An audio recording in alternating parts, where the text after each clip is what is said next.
बिजली के बिलों पर आवाम को रिलीफ देने का मामला, आलमी मालियाती इदारे हुकूमती तजावीज़ पर आज जवाब देंगे। वजारत खजाना और तवानाई हुकाम ने IMF को रिलीफ प्लान से आगाह कर दिया है। बिजली के बिलों पर आवाम को रिलीफ देने का ये मामला है। IMF के साथ मामला देखे जा रहे हैं। इस हवाले से बात करेंगे हमारे नुमाइंदे अमाद अहमद से। जी अमाद, आगाह कीजिएगा।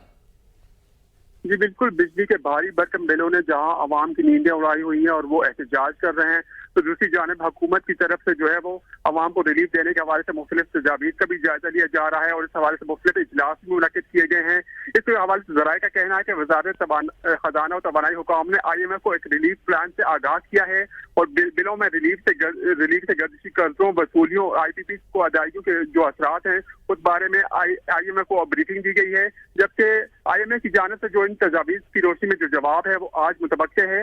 दूसरी जानिब रिलीफ प्लान की बात करें तो ज़राए का कहना है कि निगरान हुकूमत के 300 यूनिट इस्तेमाल करने वालों को 3000 रुपए तक का जो रिलीफ है वो दिए जाने का इम्कान है, जबकि सितंबर में 300 यूनिट वाले बिल में 3000 रुपए तक कमी होगी। जिसमें ज़राए का ये भी कहना है कि 60 से 70,000 रुपए तक जो बिजली के बिल वाले सारिफीन हैं उनके बिलों में 13,000 रुपए तक जो कमी है वो मुतवक्के है। जी बहुत शुक्रिया अमाद अहमद आगाह करने के लिए।